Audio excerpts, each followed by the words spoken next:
Kargil airport వ్యతిరేక committee అధ్యక్షుడు కొమరా వాసన్నయ్య అధ్యక్షతన నిజంగా నిన్నటి రోజున పలాస నియోజకవర్గ స్థానిక ఎమ్మెల్యే అయినటువంటి గౌరీ శ్రీమతి శిరీష గారు టీవీ5 ఇంటర్వ్యూలో ఇచ్చినటువంటి ఏదైతే అబద్ధ ప్రచారం ఉందో దాన్ని నేను పూర్తిగా డాక్టర్ వైఎస్ఆర్ ఉద్యాన యూనివర్సిటీ మాజీ బోర్డు మెంబర్ సభ్యులుగా మరియు బాధిత రైతుడిగా మరియు ఉద్దాన ప్రాంత ప్రేమికుడిగా పూర్తిగా నేను తీవ్రంగా ఖండిస్తున్నాను.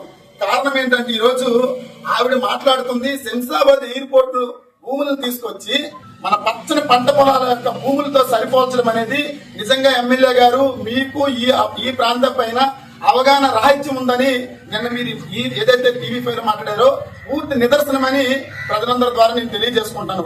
ఎందుకంటే శిరీష గారు నేను చాలా క్లారిటీకి మీకు గుర్తు చేస్తున్నాను. శంషాబాద్ ఎయిర్పోర్ట్ అనేది అక్కడ ఉన్నటువంటి భూములు అనేది నేను ఉద్యోగరీత్యా పూర్తిగా రాళ్లు రప్పలు లేనటువంటి ప్రాంతం నేను కళ్ళతో చూసినటువంటి సాక్షిను. నేను 10 సంవత్సరాలు హైదరాబాద్ లో ఉద్యోగం చేసిన శంషాబాద్ ఎయిర్పోర్ట్ లో ప్రదేశాల్లో చూస్తే అక్కడ రాళ్లు రప్పలతో కనీసం తాగడానికి నీరు లేనటువంటి ప్రదేశంలో అక్కడ ఎయిర్పోర్ట్ కట్టడం జరిగింది. అయితే దాన్ని తీసుకొచ్చి ఇక్కడ పచ్చని పంట పొల తరతరాలుగా పండిస్తున్నటువంటి ఉత్తర ప్రాంతంలో కొబ్బరి, జీడి, పనస, మునగ, మామిడి, టేకు, ఈత, కొబ్బరి ఇలా ఎన్ని చెట్లు ఈ ప్రాంతంలో ఉన్నాయో తెలుసని మిమ్మల్ని గుర్తు చేస్తున్నాను.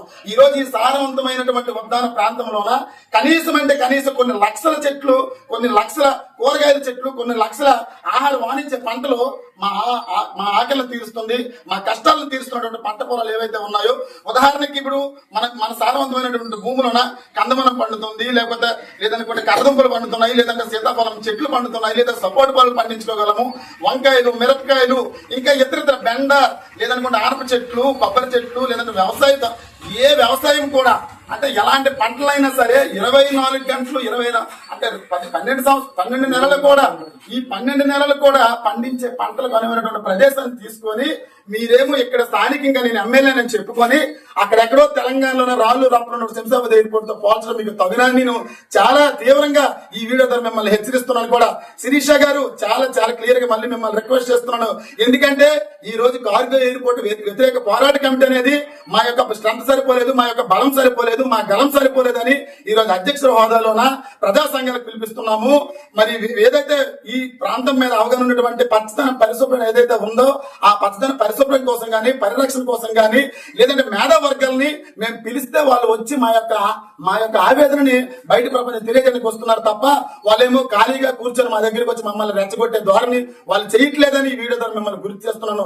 ఈ రోజు మీరు చెప్తున్నారు ప్రతి ఈ ఉద్యమం గత 9 నెలలు నిరంతరం మీరు ఏ రోజు అయితే ఈ ప్రాంతంకు వస్తుందని చెప్పేసి మీరు అబద్ధపు ప్రచారం చేశారు. ఆ రోజు నుంచి ఆ అబద్ధమైన మాటలతో పూర్తిగా ఇక్కడ ఉన్న స్థానిక ప్రజలు గత 9 నెలల నుంచి కంటికి నిద్ర లేకుండా, కడుపుకి తిండి లేకుండా, అర్థనాదాలతో ఎప్పుడు మా భూములు పట్టుకుని వెళ్ళిపోతారని చెప్పేసి బాధపడుతుంటే వాళ్ళందరూ ఏకమయ్యి పార్టీలకు అతీతంగా, రాజకీయ పార్టీలకు అతీతంగా ఏకమయ్యి గత 9 నెలల నుంచి ప్రతి రోజు ప్రెస్ మీట్ల ద్వారా మీకు హెచ్చరిస్తున్నాము. ఇదంతా మీకు రాజకీయ కోణంలో చూస్తారా? ఈ ఉద్యమాన్ని మీరు ఒక వైసీపీ పార్టీ అనో మరొక ఏదో ఒక పార్టీ మీద నెట్టేస్తే ఈ సమస్య పరిష్కారం ఈ యొక్క ఉద్యమం ఆగిపోతుందని మీరు అనుకుంటున్నారా?